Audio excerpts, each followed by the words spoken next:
नमस्कार, search story में आपका स्वागत है। मैं हूं संजना। आइए नजर डालते हैं आज की कुछ खास खबरों पर। आज अक्षय नवमी है और इसे लेकर बिहार की महिलाओं में खासा उत्साह देखने को मिल रहा है। सुबह से ही महिलाएं आंवले के वृक्ष के नीचे विधि विधान से पूजा अर्चना में जुटी हुई हैं। आज अक्षय नवमी है और इसे लेकर बिहार की महिलाओं में खासा उत्साह देखने को मिल रहा है। सुबह से ही महिलाएं आंवले के वृक्ष के नीचे विधि विधान से पूजा अर्चना में जुटी हुई हैं। महिलाएं आंवले के वृक्ष के नीचे ही शुद्ध, सात्विक और मिष्ठान भोजन बनाएंगी और प्रसाद के रूप में उसे पेड़ के नीचे ही ग्रहण करती हैं। इसके अलावा महिलाएं ब्राह्मणों को अपनी शक्ति के अनुसार दान दक्षिणा भी अर्पण करती है। गौरतलब है कि अक्षय नवमी का यह व्रत करने से घर और परिवार में सुख, शांति और धन धान्य की समृद्धि होती है। अक्षय नवमी है, आज के दिन भतुआ दान करते हैं, सोना दान करते हैं, श्रृंगार का सामान दान करते हैं। इससे क्या फल प्राप्त होता है? इससे सुख और क्या, सुख बच्चों का, परिवार का, सबका सुख शांति, यही सब प्राप्त होता है और क्या होता है। आज अक्षय नवमी व्रत है। महिलाएं चिरकाल के सौभाग्य, संतान प्राप्ति हेतु कुष्मांड दान, सोना दान, सौभाग्य सामग्री दान इत्यादि करते हैं। अक्षय फल की प्राप्ति इस दिन मिलता है।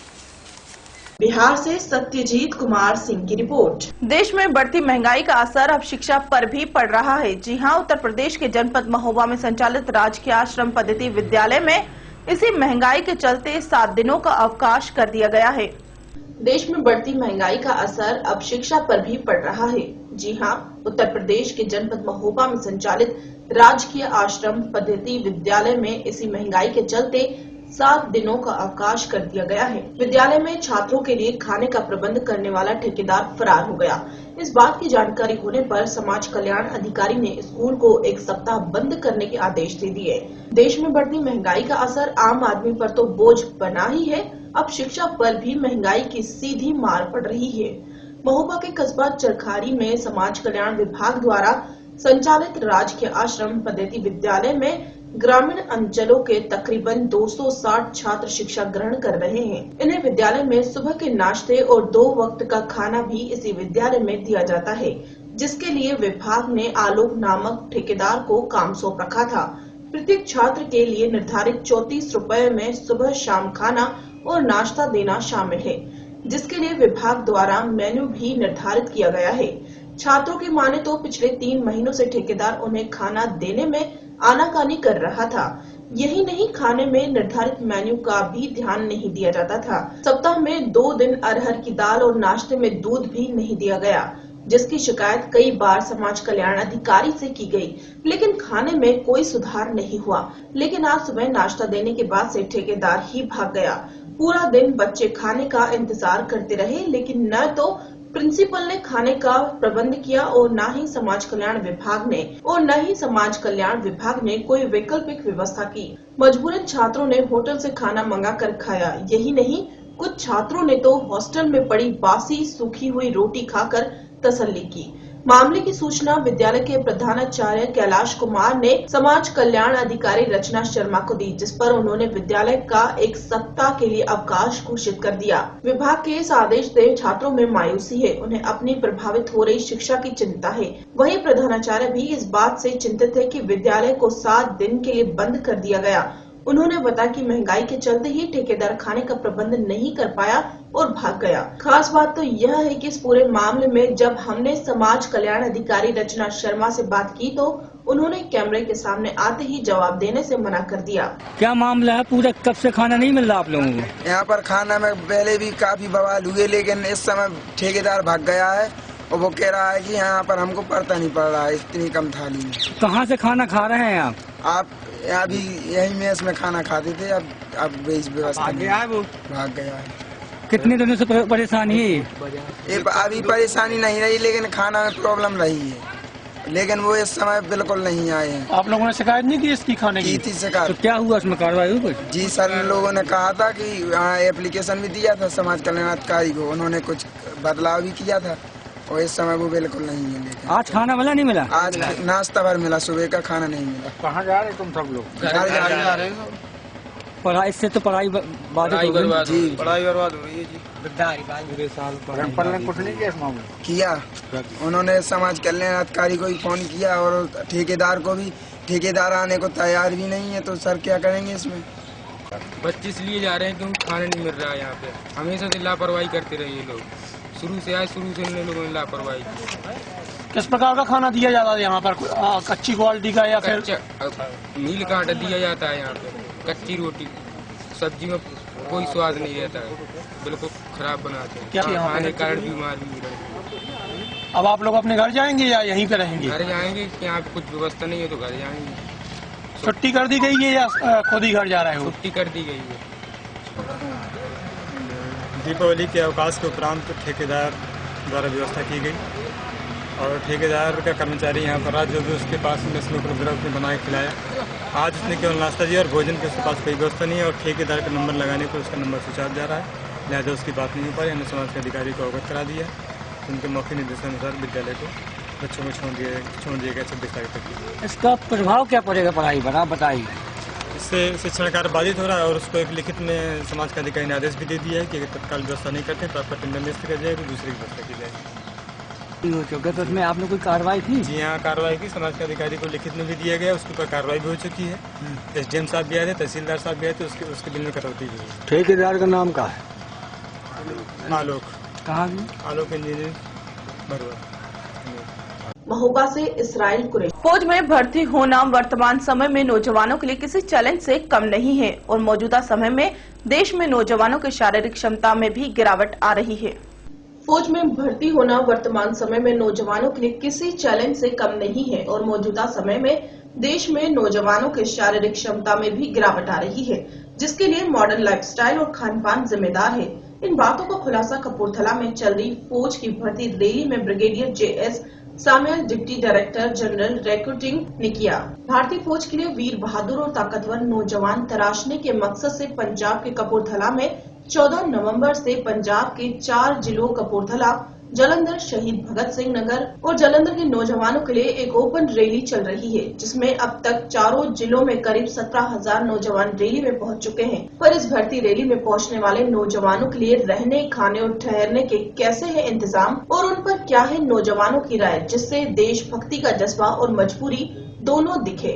दरअसल हजारों की गिनती में रोजाना इस भर्ती रैली में पहुँचने वाले नौजवानों में से सैकड़ों नौजवान रैली के दौरान रोजाना सड़क के किनारे और खुले आसमान में सोने को मजबूर है। इस भर्ती रैली में फौज के आला अधिकारी भी पहुंच रहे हैं, जिनकी देखरेख में सभी वो नौजवान जो कि भर्ती के अलग अलग पड़ावों पर हैं, उनके अलग अलग शारीरिक, शैक्षणिक और मेडिकल टेस्ट करवाए जा रहे हैं। इस भर्ती रैली में पहुंचे 17,000 नौजवानों में से 12,000 के करीब नौजवान पहले पड़ाव को पार कर अंतिम पड़ाव तक जाते जाते यह संख्या हजारों में से कम हो 1500 पर सिमट गई। जब फौज के आला अधिकारी से इसकी वजह पूछी गई तो उन्होंने इसके लिए पूरे देश में ही नौजवानों की गिर रही शारीरिक क्षमता को इसका कारण बताया। इसके लिए वर्तमान समय में आधुनिक जीवन शैली और खान पान को जिम्मेदार माना। पंजाब के नौजवान में नशे की आदत पर उन्होंने कहा कि भर्ती में नशे को रोकथाम के लिए विशेष टेस्ट रखा गया। भर्ती रैली में रहने, खाने और ठहरने की इंतजामी के बारे में उन्होंने स्पष्ट किया कि नौजवानों की अधिक गिनती कहीं न कहीं जिम्मेदार है, पर उनकी ओर से सिविल प्रशासन की ओर से मिलकर भी पुख्ता इंतजाम किए गए थे। फौज की भर्ती देश के नौजवानों के लिए देशभक्ति के जज्बे और देश सेवाओं के लिए एक प्लेटफॉर्म देता है, पर भर्ती रैली के इंतजाम से और नौजवानों की राय से ऐसा प्रतीत होता है कि जैसे वह देशभक्ति और बेरोजगारी की भंवर में फसे हैं। की नाम है ਤੁਹਾਡਾ? अमन कुमार। ਕਿੱਥੋਂ ਆਏ ਹੋ? ਹੁਸ਼ਿਆਰਪੁਰ ਜ਼ਿਲ੍ਹੇ ਤੋਂ। ਅਮਨ ਜੀ ਹੁਸ਼ਿਆਰਪੁਰ ਜ਼ਿਲ੍ਹੇ ਤੋਂ ਆਏ ਹੋ, ਇੱਥੇ ਫੌਜ ਦੀ ਭਰਤੀ ਚੱਲ ਰਹੀ ਹੈ। ਹਾਂਜੀ।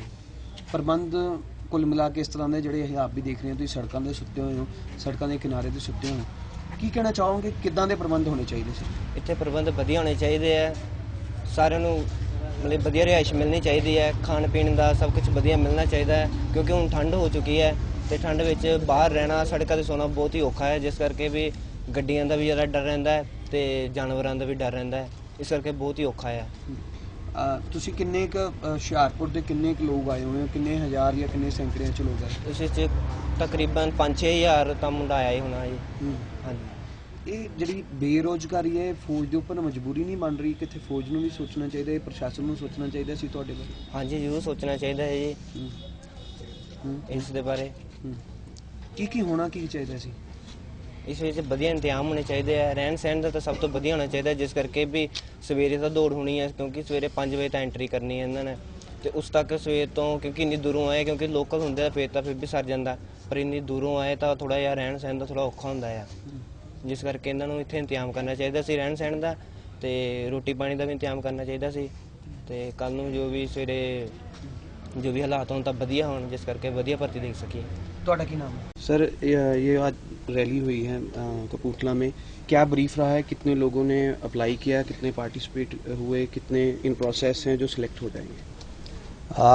ये जो हेडक्वार्टर रिक्रूटिंग जोन जलंधर है, जो पंजाब और JNK को देख रहा है, उसके नीचे ये जो ARO हमारा जो RO हेडक्वार्टर जलंधर ने ये रिक्रूटमेंट रैली जो की है, ये 14 नवंबर से 21 नवंबर के तक चलेगी, और ये बेसिकली 4 डिस्ट्रिक्ट्स के लिए की गई हैं, जलंधर, होशियारपुर और कपूरथला और SBS नगर। और इसमें जो हमने ऑनलाइन रजिस्ट्रेशन कराया शुरू किया है 1 अक्टूबर से, उसमें 17,000 से ज़्यादा बच्चों ने ऑनलाइन रजिस्ट्रेशन किया है, और आज तक जो हमने रैली जो हुई है इसमें 12,000 के करीब कैंडिडेट्स ने इसमें पार्टिसिपेट किया है।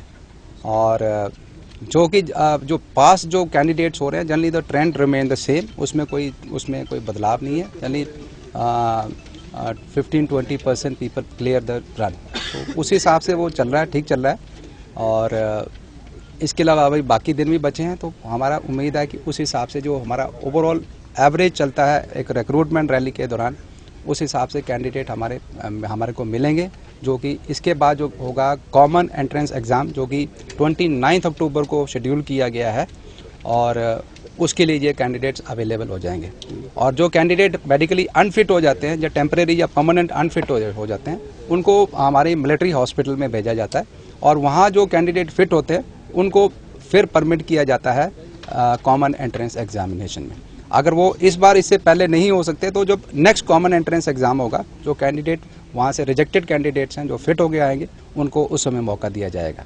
सर 12,000 में से कितने आप सोचते हैं कि जो प्रोसेस पास कर गए हैं? तो अभी तक तो तकरीबन 1500 के करीब है, 1400-1500 के करीब कैंडिडेट। फिजिकल गिरावट का कारण क्या मानते हैं? फिजिकल गिरावट का कारण एक तो थोड़ा लोग इसको फिजिकल अपने फिटनेस के ऊपर ध्यान नहीं देते हैं, और अगर वो उनको मालूम है कि क्या रिक्रूटमेंट रैली के लिए जाना, तो थोड़ा सा तो उनको मेहनत करके आना चाहिए। तो जनरली ट्रेंड देखा गया है कि कई कैंडिडेट तो सिर्फ कि अपने एक्सपीरियंस के लिए आते हैं कि चलो इस बार एक्सपीरियंस कर लेते हैं और अगली बार तैयारी करके आते हैं, तो उससे भी आपका जो ओवरऑल स्टैंडर्ड जो है कम हो जाता है। और दूसरा आजकल आपको मालूम है स्कूलों में और बाकी जगह थोड़ा फिजिकल स्टैंडर्ड के ऊपर थोड़ा कम एम्फेसिस दिया जाता है, तो इसलिए थोड़ा सा लाइफस्टाइल कहीं ना कहीं लाइफस्टाइल से डेफिनेटली उससे फर्क पड़ता है, क्योंकि आजकल तो मोटरसाइकिल के नीचे कोई चलता ही नहीं है।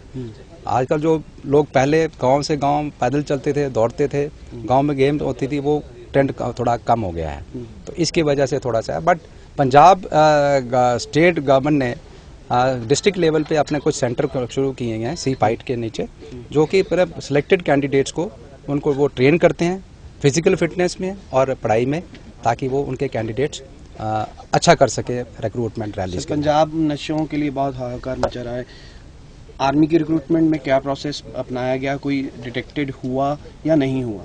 देखो ये इस जो ड्रग मैनेज है, इसके लिए इसके बारे में हम अवेयर हैं, और इसको अवॉइड करने के लिए जो रैली साइड पे हमने वो सेल बनाए होते हैं जो इस टेस्टिंग के लिए हमारे डॉक्टर्स हैं, वो उन्होंने वो गियर्ड अप है फॉर दिस टेस्टिंग।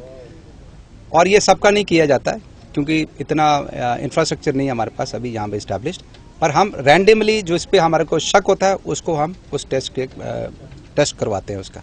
और ये एलिमेंट्री टेस्ट है, फिजिकल टेस्ट होते हैं उसमें, आई डायलेशन और सम उसका वॉक का थोड़ा सा, जिस पे शक होता है उसी को। कोई केस डिटेक्ट हुआ? अभी तक कोई केस नहीं हुआ हमारे पास। अब कहा क्या जा सकता है, पंजाब के नौजवान ड्रग रहित हैं, आप क्या मानते हैं? देखो हमारी रैली में तो कोई पकड़ा नहीं गया है, कोई मिला नहीं है, इसलिए हम उसके बारे में क्या कह सकते हैं। बाकी तो सिविल एडमिनिस्ट्रेशन या पुलिस को इसके बारे में ज्यादा। आखिरी सवाल है, क्या सहयोग मिल रहा है आपको? किसका? लोकल बॉडीज का क्या सहयोग मिल रहा है जब आपकी रैलीज होती हैं ऑर्गेनाइज? उसमें देखो ये जो रैलीज होती है बेसिकली हम लोकल आर्मी फॉर्मेशन और सिविल एडमिनिस्ट्रेशन के सपोर्ट से ही हम ये रैलीज करते हैं। तो मैं कहूँगा कि यहाँ पर भी बाकी जगह की तरह सिविल एडमिनिस्ट्रेशन और लोकल फॉर्मेशन का बहुत बहुत ज़्यादा अच्छा सपोर्ट मिला है और उनकी सपोर्ट और कोऑपरेशन से ही हम एक रैली को एक अच्छे तरीके से यहाँ पर कंडक्ट कर पा रहे हैं, तो उनका मैं धन्यवाद करता हूँ। आखिरी सवाल है, देश भक्ति का जज्बा तो है, लेकिन ये जज्बा रात को जब सड़क पर सोते हैं कहीं ना कहीं दुर्घटना का भी खदशा बना रहता है। क्या कहना चाहेंगे ऐसे इंतजामों पर, या क्या इनको अपील करना चाहेंगे? देखो ये जो बच्चे आते हैं ना, एक दिन में हमारे को 4 से 5 हज़ार कई बारी बच्चों को रैली के थ्रू, इस प्रोसीजर के थ्रू उनको ले जाना पड़ता है, तो इसलिए हमारे को रैली थोड़ी जल्दी शुरू करनी पड़ती है और इसलिए बच्चों को उसी हिसाब से हमारे को टाइमिंग देना पड़ता है और इसलिए बच्चे जल्दी आए थे और कई बच्चे खुद पहले एंटर करके पहले रन में भागना चाहते हैं, इसलिए वो आके जल्दी पूरी रात वहीं रहते हैं। बट अदरवाइज हमारी तरफ से जो है हमने सिविल एडमिनिस्ट्रेशन के साथ टाइप किया, गुरुद्वारा जो मंदिर है उनके साथ टाइप किया ताकि बच्चों को वहाँ रहने की जगह मिले और बच्चों को उनको खाना पीना भी मिले। लेकिन कैंडिडेट्स अपने कन्वीनियंस के हिसाब से वो वहाँ जाते नहीं हैं, वो यहीं रहते हैं ताकि वो सबसे जो पहला ग्रुप हो उसमें थोड़ा भागें और ताकि उसमें मौसम भी थोड़ा ठंडा होता है, उनका अपना वो बेनिफिट है उसमें।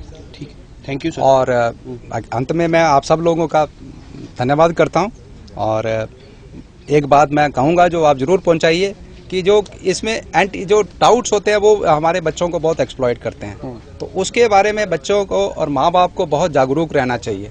जालंधर से पवन कनौजिया की रिपोर्ट। एक तेज गाड़ी चालक की लापरवाही से 3 साल की बच्ची की जान पर बनाई है। दरअसल मामला जालंधर में चौक का है, जहां एक एक्टिवा पर मां और बेटी ग्रीन सिग्नल का इंतजार कर रहे थे। एक तेज गाड़ी चालक की लापरवाही से 3 साल की बच्ची की जान पर बनाई है। दरअसल मामला जालंधर में चौक का है, जहां एक एक्टिवा पर मां और बच्ची ग्रीन सिग्नल का इंतजार कर रहे थे कि पीछे से तेज रफ्तार गाड़ी ने न उन्हें टक्कर मारी बल्कि भागने के चक्कर में बच्ची को टायर तले कुचल दिया। बच्ची की हालत नाजुक बताई जा रही है। जालंधर में एक तेज वाहन चालक ने 3 साल की रितिशा को कुचल दिया। रितिशा की मां ने बताया कि वह किसी काम से जा रहे थे तो गुरु नानक मिशन चौक रेड सिग्नल होने के कारण वह रुक गए, तो पीछे से आ रही एक तेज गाड़ी ने उन्हें टक्कर मार दी। वह नीचे गिर गए और गाड़ी चालक ने भागने के चक्कर में रितिशा के ऊपर गाड़ी चढ़ा दी और वह गाड़ी दौड़ाकर चला गया। आसपास खड़े लोगों ने बच्ची को अस्पताल पहुंचाया, जहां उसकी हालत नाजुक बनी हुई है। बाद में उसे लुधियाना के अस्पताल में रेफर कर दिया।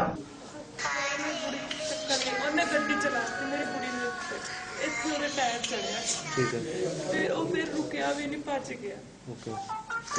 बचाया किदा, फिर किदा बेटी ਨੂੰ ਹਸਪਤਾਲ ਉੱਥੇ ਜਿਹੜੇ ਲੋਕੀ ਖੜੇ ਸੀ ਉਹਨਾਂ ਚੋਂ ਭਾਈ ਸਾਹਿਬ ਇੱਥੇ ਹੀ ਨੇ, ਉਹਨਾਂ ਨੇ ਕੁੜੀ ਚੱਕੀ ਹੈ, ਪਹਿਲਾਂ ਮਿਸ਼ਨ ਹਸਪੀਟਲ ਲੈ ਕੇ ਗਏ ਆ, ਉਹਨਾਂ ਨੇ ਦੇਖ ਲਿਆ ਸਾਰੀ ਪਟੇਲ ਪਈ ਤੋਂ ਉੱਥੇ ਲੋਕੀ ਜਿੰਨੇ ਖੜੇ ਸੀ ਉਹਨਾਂ ਨੇ ਮਦਦ ਕੀਤੀ ਹੈ। ਕੀ ਕੰਡੀਸ਼ਨ ਦੱਸੀ ਡਾਕਟਰ ਨੇ ਜੀ? क्रिटिकल है, हाले तक वेंटिलेटर पे। बच्ची ਦੀ ਉਮਰ ਕਿੰਨੀ ਤੇ ਪੜ੍ਹਦੀ ਸੀ? 3 ਸਾਲ ਦੀ ਹੈ, ਉੱਥੇ ਇਨੋਸੈਂਟ ਹਾਰਟ ਪੜ੍ਹਦੀ ਹੈ। ਕਿਹੜੀ ਕਲਾਸ ਚ? ਨਰਸਰੀ। ਨਾਲ ਜਿਹੜਾ ਤੁਹਾਡਾ ਬੇਟਾ ਤੇ ਤੁਸੀਂ ਬਚਾ ਹੋ ਗਏ? ਹਾਂਜੀ। ਇਹ ਬੱਚੀ ਵਾਲਾ तो मतलब ये मामला इस तरह है जी, एक औरत हैगी प्रीति, वाइफ ऑफ अनिल कुमार है, ग्रीनवुड एवेन्यू के रहने वाले आ। ये अपनी एक्टिवा ते सवार होके जा रहे सी। जो है गुरु नानक मिशन चौक के पास पुजे आते हैं, एक गड्डी हैगी सीगी PB 06R 3366 जैलो गड्डी हैगी है। इन्हें एक्टिवा चालक जी लेडी हैगी है इनू हिट मारी, जिस दे नाल जिहड़ा बच्चा सीगा वो जिहड़ा गड्डी दे थल्ले आ गया, जिस करके जिहड़ी गड्डी हैगी आ बच्चे दे धुंड दे कोल दी निकल गई हैगी। ठीक है जी। इस मुकदमे असीं मुकदमा जिहड़ा हैगा प्रीति के बयानों के उत्ते दर्ज रजिस्टर कर दिता है जी, ते अंडर सैक्शन 279 337 338 ते 447। चालक किहड़ा सर जिहड़ा अरेस्ट किया गया? जिहड़ा चालक हैगा जी ਉਹਦਾ नाम बाद ਵਿੱਚ ਵਰਿੰਦਰ ਕੁਮਾਰ ਸਾਨੂੰ ਓਮ ਪ੍ਰਕਾਸ਼ हैगा, खोसला महला नेड़े शिव मंदिर हरगोबिंदपुर। अरेस्ट की पाई है जी? वरिंदर कुमार सन ओम प्रकाश, ठीक है जी, महला खोसला नेड़े शिव मंदिर हरगोबिंदपुरा, तहसील बटाला, जिला गुरदासपुर। बच्ची की उम्र कितनी है जिसने 5 साल है जी, 5 साढ़े 5 साल। जालंधर से पवन कनौजिया। खबरों में रुकेंगे हम एक छोटे से ब्रेक के लिए। ब्रेक के बाद भी खबरों का सिलसिला यूं ही बना रहेगा।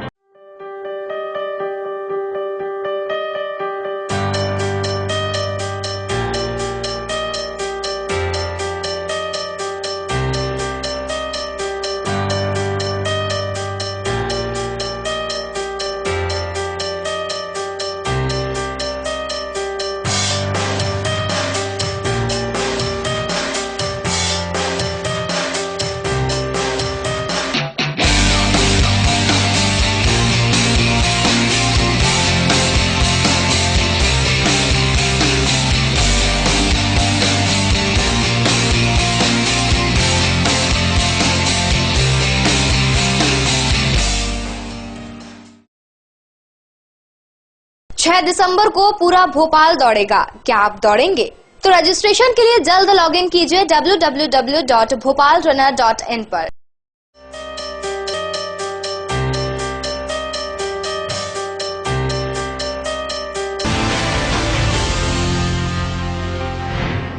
मास्टर कैडर यूनियन की ओर से अपनी मांगों को लेकर आज सैकड़ों यूनियन के मेंबरों ने डीसी दफ्तर के बाहर धरना दिया।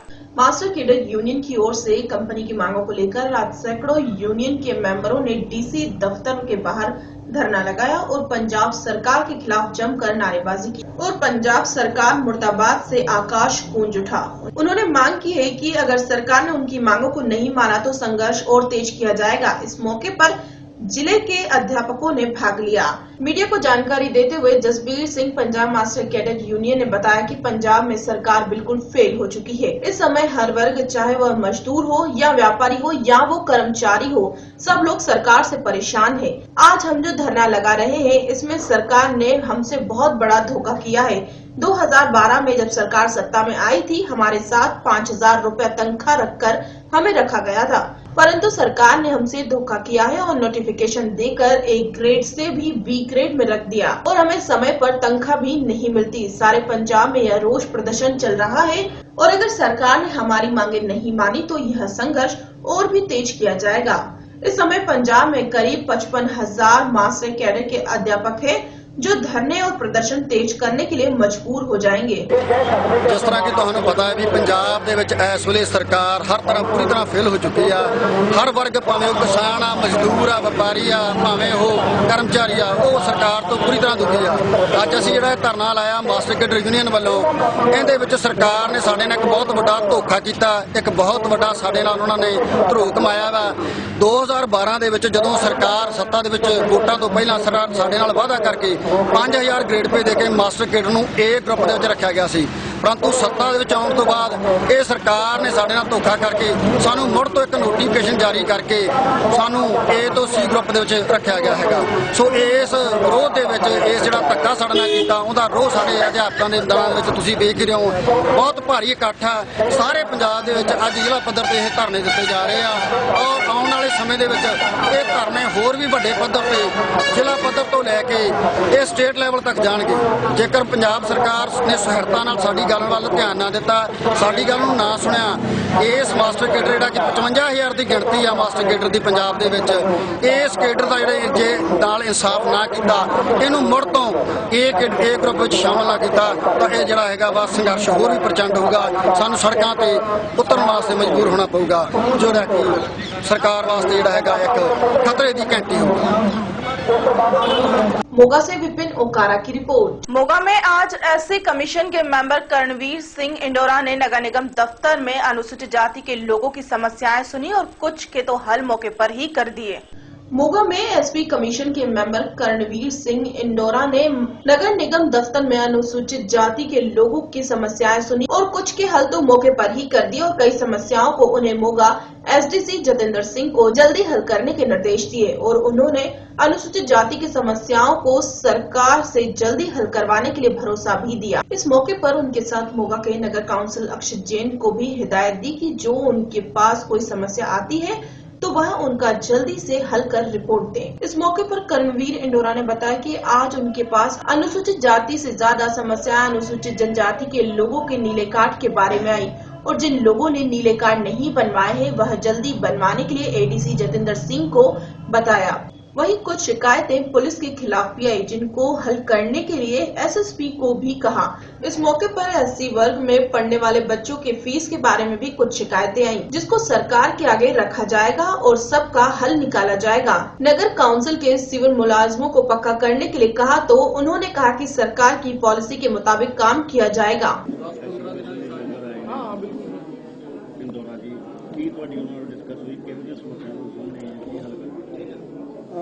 ਅੱਜ ਸਾਡੇ ਐਸਸੀ ਕਮਿਸ਼ਨ ਦੇ ਮੈਂਬਰ ਸਾਹਿਬਾਨ ਆਏ ਨੇ। ਉਹਨਾਂ ਨੇ ਅੱਜ ਇੱਥੇ ਮੋਗਾ ਹਲਕੇ ਦੀਆਂ ਤੇ ਮੋਗੇ ਜ਼ਿਲ੍ਹੇ ਦੀਆਂ ਵੱਖ-ਵੱਖ ਸ਼ਿਕਾਇਤਾਂ ਸੁਣੀਆਂ ਜਿਸ ਵਿੱਚ ਸਭ ਤੋਂ ਜ਼ਿਆਦਾ ਨੀਲੇ ਕਾਰਡ ਨੂੰ ਲੈ ਕੇ ਸੀਗੀਆਂ ਤੇ ਕੁਝ ਸਾਡੇ ਕਾਰਪੋਰੇਸ਼ਨ ਦੀਆਂ ਸੀਗੀਆਂ, ਕੁਝ ਕਾਲਜਾਂ ਦੇ ਖਿਲਾਫ ਸੀਗੀਆਂ। ਉਹਨਾਂ ਸਾਰਿਆਂ ਦਾ ਇਹਨਾਂ ਨੇ ਵਿਸ਼ਵਾਸ ਦਿਵਾਇਆ ਕਿ ਜਲਦ ਤੋਂ ਜਲਦ ਉਹਨਾਂ ਦਾ ਉਪਰਾਲਾ ਕੱਢਿਆ ਜਾਊਗਾ ਤੇ ਜਿਹੜੇ ਬਣਦੀ ਕਾਰਵਾਈ ਹੈ ਜਿਨ੍ਹਾਂ ਦੇ ਖਿਲਾਫ ਉਹ ਜਲਦ ਤੋਂ ਜਲਦ ਕਾਰਵਾਈ ਕੀਤੀ ਜਾਊਗੀ।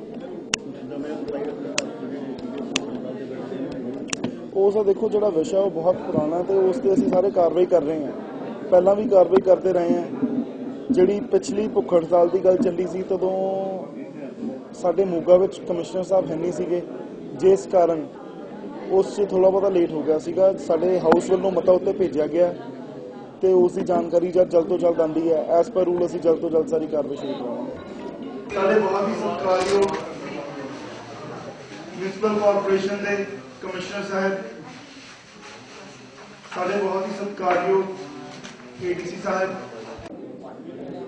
अज इत्थे आए ऐसे लोगों की समस्या सुनने वास्ते भी उन्होंने की प्रॉब्लम आ रही है की नहीं है तो वो समस्या सुनिया गई। ज़्यादातर तो वो नीले कार्ड दियाँ है भी लोगों के नीले कार्ड नहीं बने और एडीसी साहब ने कहता सर्वे करा के जो जिदे बनने वाले है वो बनने कहता जी बनने चाहिए जिन्हें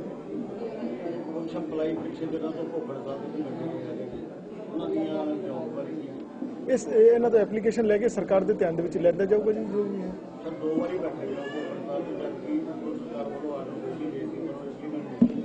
मैं देखो कमीशन का काम ही है कि सरकार की जो भी पॉलिसी है जो भी रूल है उन्होंने इंप्लीमेंट करना अज ध्यान च आया वो डेफिनेटली सरकार के ध्यान च लिया जाएगा। प्रॉब्लम पुलिस के रिगार्डिंग आई एक दो है कॉलेज के खिलाफ आई कुछ वो ले लिया एप्लीकेशन ते तुरंत कार्रवाई की जाएगी। देखो ये इस तरह है कि भी जो सरकार का जो है क्योंकि छोटी प्रॉब्लम है तो समय के हिसाब नाल तुरंत कार्रवाई की जाऊगी। जिवें नीले कार्ड का वो तो हुण जो है पॉलिसी सर्वे तो बाद ही होगा नहीं जी। कुछ मेयर साहब ने दिए गई पावर ने जी अपना एम्प्लॉय रखने वास्ते टेंपरेरी एम्प्लॉय नहीं ये बारे मैंने नहीं पता क्योंकि मैं जो दलित जो एससी कमीशन है दलितों की जो प्रॉब्लम वो बारे मैं दस सकता। ठीक है वो तो गवर्नमेंट पॉलिसी जो बनाऊगी असीं तो उन्होंने इंप्लीमेंट करना है। हाँ जो सरकार पॉलिसी बनाऊगी उन्होंने इंप्लीमेंट करना वो कोई कोताही वरतूगा तो डेफिनेटली असीं कार्रवाई करांगे। मोगा से विपिन ओकार। मोगा में 5 किलोमीटर दूर बन रहे सावरिया सेठ खाटू श्याम मंदिर में पिछले 30 घंटों से जल रही जोत हुई शांत। वहीं हवन कुंड में पड़े खोपे और नारियल की जल रही है जोत। भक्तों का दर्शन करने के लिए लगा हुआ है तांता। मोगा से 5 किलोमीटर दूर बन रही सावरिया सेठ खाटू श्याम मंदिर में पिछले 30 घंटों से जल रही जोत हुई शांत। वहीं हवन कुंड में पड़े खोपे और नारियल में जल रही है जोत। वहीं भक्तों का दर्शन करने के लिए तांता लगा हुआ है। लोग कह रहे हैं कि यह चमत्कार ही हुआ है। वहीं मंदिर के बाबा एमपी ने नमदा के रहने वाले बल बाबा विजय ने बताया कि सारी रात लोगों को यहां दर्शन के लिए तांता लगा रहा। लोग यहां पर खोपे और नारियल चढ़ा रहे हैं। सुबह करीब 8:30 बजे जो चमत्कारी जोत जली थी वह तो समाप्त हो गई, लेकिन इसके बाद जो इस हवन कुंड में खोपे और नारियल चढ़ाया गया था उसकी जोत जलनी शुरू हो गई। यहाँ दर्शन के लिए आने वाले भक्तों का मानना है कि यह करिश्मा ही था जो श्याम बाबा ने किया था। वही बाबा ने बताया कि अब यहाँ अखंड जोत जलाई जाएगी और कुछ दिनों बाद खाटू श्याम का जन्मदिन है, वह यहाँ धूमधाम से मनाया जाएगा। लेकिन यह जगह भक्तों के लिए आस्था का केंद्र बन गई है। लोगों ने यह भी बताया कि वह लोग बहुत किस्मत वाले हैं जिन्होंने इस ज्योति के दर्शन किए। कल से जो ज्योति प्रज्वलित हुई है ये भगवान का एक चमत्कार, क्योंकि कुदरत के करिश्मा है जो भी कहीं भी हो सकता है। इसी तरह माँ ज्वाला जी में जहाँ पे ज्योति प्रज्वलित हुई थी वहाँ पे बड़ी बड़ी जो कंपनियाँ थी उन्होंने जोर लगा लिया कि ये जो भी है अंधविश्वास है या कैसे है, उन्होंने अपने जोर पे लगा लिया। लेकिन जो माँ ज्वाला जी की ज्योति थी उसी तरह ये कुदरत के आस्था का केंद्र है। कुछ भी कुदरत है जो अपना चमत्कार दिखा सकती है। हाँ, कुछ समय होता है कि जब कुदरत ने अपना जो करिश्मा दिखाना है तब तक जो जिसके दर्शन थे नसीब में हुए है, उसके बाद जो जोत है विराजमान होगी है। और बताया जा रहा है जहाँ के जो सेठ सावरा जी आए हैं महाराज जी, उन्होंने बताया कि जो जोत है उसके बाद जो यहाँ पे नारियल है उसमें प्रज्वलित होकर अब तक चल रही है, लेकिन ज्योति से चली गई है। एक अलग आस्था का केंद्र है, ये एक अलग आस्था का केंद्र है। यहाँ पे कुदरत का जो भी करिश्मा कहीं पे भी हो सकता है, क्योंकि भगवान की जब भक्ति करते हैं तो भक्ति हमेशा अपना चमत्कार दिखा सकती है। मैं कहता हूँ जो कुदरत है ये सब कुछ है, आजकल मानने की बात है, आस्था की बात है, सब कुछ है कि जो ज्योति है भगवान दर्शन देता है सब कुछ, क्योंकि सनातन में ऐसा सब कुछ है। उसको वैज्ञानिकों ने भी आविष्कार कर चुके हैं, जो भी है सच्चाई है। आप यहाँ आ जाए हो दर्शन करने के लिए, क्या किस लिए? जी ਅਸੀਂ ਕੱਲ ਆਏ ਸੀ ਪਹਿਲਾਂ ਤੇ ਉਦੋਂ ਜੋਤ ਜਗ ਰਹੀ ਸੀ। ਇੱਕ ਸਾਈਡ ਤੇ ਹਵਨ ਕੁੰਡ ਬਣਿਆ ਹੋਇਆ, ਉੱਥੇ ਜੋਤ ਜਗਦੀ ਪਈ ਸੀ ਤੇ ਅੱਜ ਫੇਰ ਅਸੀਂ ਸਾਰਿਆਂ ਨੂੰ ਦੱਸਿਆ ਤੇ ਸਾਰੀ ਲੇਡੀਜ਼ ਨੂੰ ਮੈਂ ਲੈ ਕੇ ਆਈ ਹਾਂ ਸਾਰਿਆਂ ਨੂੰ ਆਪਣੇ। ਅਸੀਂ ਬਹੁਤ ਦੂਰੋਂ ਤੁਰ ਕੇ ਆਏ ਹਾਂ ਦੇਖਣ ਵਾਸਤੇ। ਹੁਣ ਨਾਰੀਅਲ ਜਗ ਰਹੇ ਆ, ਹੁਣ ਤਾਂ ਜੋਤ ਤਾਂ ਸਮਾਪਤ ਹੋ ਗਈ ਹੈ ਤੇ ਵੀ ਜੋ ਨਾਰੀਅਲ ਇੱਕ ਸਾਈਡ ਤੇ ਨਾਰੀਅਲ ਰੱਖ ਕੇ ਜਗਾ ਰਹੇ ਆ। ਸਾਡੇ ਵੱਲੋਂ ਤਾਂ ਦੇਵੀ ਦਾ ਪ੍ਰਕਾਸ਼ ਹੀ ਹੈ, ਬਾਕੀ परमात्मा ਨੂੰ ਪਤਾ ਜੀ। ਜੀ ਪਰ ਉਹ ਜੋਤ ਤੋਂ ਨਾਰੀਅਲ ਕੋਲ ਕਿਵੇਂ ਪਹੁੰਚੀ, ਕੁਝ ਪਤਾ ਕੀਤਾ ਤੁਸੀਂ ਇਹਨਾਂ ਨੂੰ? ਜੀ ਇਹ ਨਹੀਂ ਪਤਾ ਕੀਤਾ ਜੀ ਅਸੀਂ। ਹੁਣ ਤੁਹਾਨੂੰ ਕੀ ਮਹਿਸੂਸ ਕਰ ਰਹੇ ਹੋ, ਤੁਸੀਂ ਇੱਥੇ ਆਏ ਹੋ, ਤੁਹਾਨੂੰ ਦਰਸ਼ਨ ਹੋਏ ਜਾਂ ਨਹੀਂ ਹੋਏ, ਕਿੱਦਾਂ? ਹਾਂਜੀ, ਦਰਸ਼ਨ ਤਾਂ ਨਹੀਂ ਅਜੇ ਜੀ ਹੋਏ ਹੈ, ਵੀ ਉਵੇਂ ਦੇਖ ਲਿਆ ਵੀ ਹਵਨ ਕੁੰਡ 'ਚ ਚੱਲ ਰਹੀ ਹੈ। ਇੱਥੇ ਜਗਰਾਤਾ ਵੀ ਹੁੰਦਾ ਹੈ ਤੇ ਹਵਨ ਕੁੰਡ ਕੀਤਾ ਸੀ। ਹਵਨ ਪਹਿਲਾਂ ਕਾਫੀ ਦਿਨ ਹੋ ਗਏ ਹਵਨ ਪਾਇਆ ਸੀਗਾ ਇੱਥੇ, ਇਸ ਕਰਕੇ ਥੋੜੇ ਦਿਨਾਂ ਬਾਅਦ ਕੱਲ ਦੀ ਜਗ ਰਹੀ ਹੈ ਜੋਤ। ਤਾਂ ਕਹਿੰਦੇ ਰਾਜਸਥਾਨ 'ਚੋਂ ਫੋਨ ਆਇਆ ਸੀਗਾ, ਰਾਜਸਥਾਨ 'ਚੋਂ ਫੋਨ ਆਇਆ ਇਹਨਾਂ ਨੂੰ ਪੰਡਿਤ ਜੀ ਦਾ ਤੇ ਉਹਨਾਂ ਨੇ ਦੱਸਿਆ ਵਾ, ਇਸ ਕਰਕੇ ਕੱਲ ਦੀ ਜੋਤ ਜਗ ਰਹੀ ਹੈ 3 ਵਜੇ ਦੀ। ਅਸੀਂ ਦੇਖਣ ਆਏ ਸੀ, ਕੱਲ ਸਵੇਰ ਵੀ ਆਏ ਸੀਗੇ, ਅੱਜ ਵੀ ਆਏ। ਅੱਜ ਸਵੇਰੇ ਕਿੰਨੇ ਵਜੇ ਜੋਤ ਸਮਾਪਤੀ ਹੋਈ ਹੈ ਜੀ? 7-8 ਵਜੇ ਦਾ ਟਾਈਮ ਹੋਊਗਾ ਸ਼ਾਇਦ, 3 ਵਜੇ ਵੀ ਕਹਿ ਰਹੇ ਆ ਕਈ ਤਾਂ। ਤੁਸੀਂ ਨਹੀਂ ਦੇਖਿਆ ਜਦੋਂ ਸਮਾਪਤੀ हुई है? जी नहीं, ਅਸੀਂ नहीं जी देखा उधर जब समाप्ति हुई है। सर बहुत दिन पहले सुना था यहाँ मंदिर के निर्माण हेतु काम चल रहा है और यहाँ की नींव पत्थर रखा गया है। कल ऐसे पता चला कि यहाँ पर एक ज्योति प्रज्वलित हुई है, तो उसे देखने के लिए, क्या वो सच में प्रज्वलित हुई है, कैसे है, उसे देखने के लिए हम आए थे। और बहुत सारे लोग बोलते हैं, कई अंधविश्वासी हैं कि शायद किसी ने जला दी है इसलिए निकली है, पर कल से देख रहे हैं कि कल से वो अपने आप ही जल रही है। आज देखा तो आज कुछ नारियल जल रहे थे, जो ज्योति थी वो तो नहीं दिखी आज, पर कल तक सुना है कि कल तक वो जल रही थी पूरी तरह। जी नहीं, ये तो नहीं पता चला, मैं अभी आई हूँ, जो देखा है वही आपको पता है। आप क्या समझते हैं, क्या कोई कल चमत्कार हुआ था या कैसे हो सकता है? जी कल तक तो यही था कि चमत्कार हुआ है कि ये ज्योति प्रज्वलित है पूरी तरह से, लेकिन आज नहीं है, तो मैं पूरी तरह से श्योर नहीं हूँ इस चीज़ के बारे में, पर लगता है कि माता रानी ने अपने दर्शन दिए हैं, तो ये जगह बहुत अच्छी है, बड़ी शुभ है। सरदार जी दिओ जानकारी, एक जी जगह पर खड़े हैं एक जोत प्रगट हुई हैगी है, की तुहाडी आस्था हैगी है, की विश्वास है? ਇਹ ਤਾਂ ਹੁਣ ਜਦੋਂ ਇਹਨਾਂ ਨੇ ਆ ਕੇ ਕਿਹਾ ਵੀ ਇੱਥੇ ਜੋਤੀ ਪ੍ਰਗਟ ਹੋਈ, ਉਦੋਂ ਦੁਨੀਆ ਵੇਖਣ ਆ ਗਈ, ਅਸੀਂ ਵੀ ਆ ਗਏ। ਇਦੋਂ ਪਹਿਲਾਂ ਇੱਥੇ ਕੋਈ ਮਨ ਮਨੌਤੀ ਵਾਲੀ ਜਗ੍ਹਾ ਨਹੀਂ ਸੀ, ਇਹ ਤਾਂ ਆਮ ਬੈਕ ਜ਼ਮੀਨ ਸੀ, ਮਾਲਕਾਂ ਨੇ ਵੇਚਤੀ, ਗਾਂ ਦੀ ਗਾਂ ਵਿਕਦੀ ਤੁਰੀ ਫਿਰਦੀ ਹੈ। ਜਿਨ੍ਹਾਂ ਨੇ ਮੰਦਿਰ ਬਣਾਉਣਾ ਉਹਨਾਂ ਨੇ ਖਰੀਦ ਲਈ। ਉਹ ਕਿਹਦੀ ਜ਼ਮੀਨ ਸੀ, ਕਿੰਨੇ ਹੱਥੀ ਵਿਕੀ ਹੈਗੀ ਕੋਈ ਹੈ? ਇਹਦਾ ਇੰਨਾ ਪੂਰਾ ਪੱਕਾ ਪਤਾ ਤਾਂ ਹੈ ਨਹੀਂ, ਜਿਹੜੇ ਪਹਿਲੇ ਮਾਲਕ ਜ਼ਿਮੀਂਦਾਰ ਸੀ ਉਹਨਾਂ ਨੂੰ ਤਾਂ ਅਸੀਂ ਜਾਣਦੇ।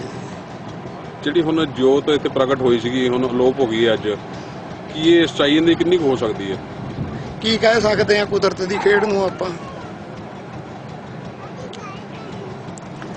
ਇਹ ਸੱਚਾਈ ਵੀ ਹੋ ਸਕਦੀ ਹੈ, ਕੋਈ ਇਹਦੇ 'ਚ ਖੇਡ ਵੀ ਰਚਾਈ ਜਾ ਸਕਦੀ, ਥੋੜੀ ਦੁਨੀਆ ਰਚਨਾ ਰਚਾਉਂਦੀ ਹੈ। ਤੁਹਾਨੂੰ ਕਿਸ ਤਰ੍ਹਾਂ ਦੀ ਖੇਡ ਨਜ਼ਰ ਆਉਂਦੀ ਹੈ? ਇਹਦੇ ਬਾਰੇ ਹੁਣ ਆਪਾਂ ਦੇਖੋ ਜੀ ਕੀ ਕਹਿ ਸਕਦੇ ਆ। ਇਹ ਤੋਂ ਪਹਿਲਾਂ ਮਨਮਨੌਤੀ ਵਾਲੀ ਜਗ੍ਹਾ ਇੱਥੇ ਕੋਈ ਨਹੀਂ ਸੀ, ਇਹ ਜ਼ਮੀਨ ਵਹਿਕ ਸੀ, ਕੋਈ ਇੱਥੇ ਤੁਹਾਨੂੰ ਕੋਈ ਥੋੜਾ ਬਹੁਤ ਅੰਦੇਸ਼ਾ ਹੈਗਾ ਕਿ ਇਹਦੇ ਅੰਦਰ ਕੋਈ ਖੇਡ ਹੋ ਸਕਦੀ ਹੈ? ਕੀ ਕਹਿ ਸਕਦੇ, ਹੋ ਸਕਦੀ ਹੈ। मोगा से विपिन ओकारा की रिपोर्ट।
रोहतक मगडोली टोल प्लाजा पर कैदियों को पेशी पर ले जाते समय ट्रक और वैन की भिड़ंत हो गई। कैदियों सहित पुलिस कर्मचारी भी हुए घायल। रोहतक मगडोली टोल प्लाजा पर कैदियों की एक वैन कैदियों को पेशी पर ले जाते समय एक ट्रक की टक्कर लगने से पलट गई। वैन में सवार कैदियों को व पुलिस कर्मचारियों को चोट लग गई। घायलों को उपचार के लिए रोहतक पीजीआई में दाखिल करवाया गया। करनाल में कैदियों को रेवाड़ी पेशी पर ले जा रही कैदियों की वैन ट्रक के टक्कर लगने से पलट गई, जिस कारण वैन में सवार 2 कैदियों के अलावा पुलिस कर्मियों को भी चोट लगी। सभी घायलों को इलाज के लिए पीजीआई रोहतक में भर्ती कराया गया, जहां उनकी हालत ठीक बताई जा रही है। जी सर, बताइए आज क्या घटना हुई? हम ये अपना नीरज पूर्णिया इसको किस तरह जेल से लाए थे और दूसरा मंजीत को करनाल जेल से लेकर आए थे और इनको हम रेवाड़ी कोर्ट पेश करने के लिए ले जा रहे थे। तो जैसे ही रोहतक कोर्ट के नज़दीक आए तो 2 किलोमीटर पीछे लगभग एक ट्रक वाला ने साड़ी मार दी, जिससे हमारी गाड़ी पलट गई और पलटने के बाद में पब्लिक ने हमें निकाला और 100 नंबर फ़ोन किया। उसके बाद पीजीआर आ गई और एम्बुलेंस आ गई, वो हमें लेकर पीजीआई। किस केस में अंदर थे? ये तीनों साथ में। मूलतः ये रहने वाले कहाँ के? ये करनाल के ही रहने वाले। पेशी पर कहाँ लेके जा रहे? रेवाड़ी लेके जा रहे थे, पहुँच भी नहीं पाए रास्ते में। तो अभी क्या हालत है इनकी? अभी हालत ठीक है जी, वैसे चोटें तो आई लेकिन वैसे ठीक है। कितने आदमी बैठे थे वैन में? हम वैन में 6 आदमी थे, ड्राइवर समेत 7 थे, 4 पुलिस वाले थे, 2 मुलजिम। तो किसी कर्मचारी को भी चोट लगी है? हाँ लगे जी, हमारे सभी को लगी है। अपनी चोट है?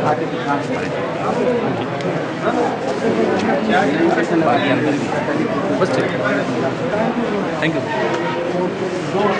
रोहतक से दिनेश कौशिक की। फरीदकोट के एक गरीब परिवार के मकान की छत गिरने से एक वृद्ध महिला की मौत हो गई। बीती रात अचानक एक मजदूर परिवार के कमरे की छत गिर जाने से एक वृद्ध महिला की मौत हो गई, जबकि उस महिला का बेटा बाल बाल बच गया। मौके की जानकारी देते हुए मृतक महिला के बेटे ने बताया कि वह रात के समय सोए हुए थे तो अचानक उनके मकान की छत गिर पड़ी। कमरे के अंदर उस समय उसकी माँ और छोटा भाई सोए हुए थे। जब मकान की छत गिरी तो उनका छोटा भाई बाथरूम करने के लिए कमरे से बाहर आया ही था कि मकान की छत गिर गई और उनकी माता मलबे के नीचे दब गई। जब उनसे किसी प्रशासनिक अधिकारी के आने के बारे में पूछा गया तो उनका कहना है कि किसी ने भी उनकी सार नहीं सुनी। रोटी पानी खा के पाए सीगे जी, ते बस थोड़े जे चेर बाद भरा मेरा पेशाब करना निकलिया बाहर ते देखा तो छत डिग पई। हाँ जी। थल्ले कौन आया? माता थल्ले सीगी, पए सीगे, उन्हां दी मौत हो गई। किन्नी उम्र से मरा? 70-75 साल दी हैगी जी। मकान किवें सी, मतलब छत कादी बनी सी? छत ते डाट लगी हुई सीगी जी। डाट ही डिगी सारी? हाँ जी, सारी डाट डिग। कितना नुकसान होया घरदा? सारा समान ही टुट गया। समान सारा ही टुट गया जी, ते बाकी जो माता ही चल गई फिर तो नुकसान था। मंग यही आई जी, जेड़ा गरीब आदमी असीं दिहाड़ीदार हैगे आ ते मसां तां पाउने आ, मदद कीती जावे जी। नहीं, कोई नहीं आया जी हजे तक। किसने सार नहीं ली? नहीं आया। फरीदकोट से जगतार दोषी। खबरों में फिलहाल इतना ही, मुझे दीजिए इजाजत। नमस्कार।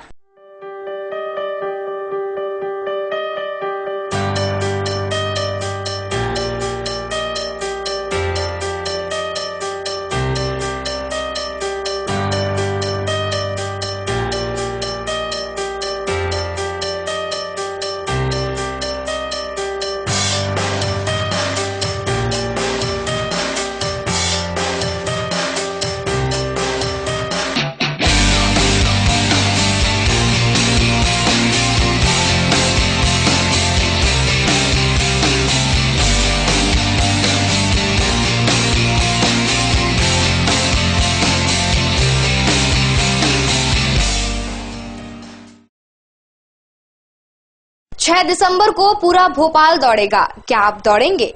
तो रजिस्ट्रेशन के लिए जल्द लॉगिन कीजिए www.bhopalrunner.in पर।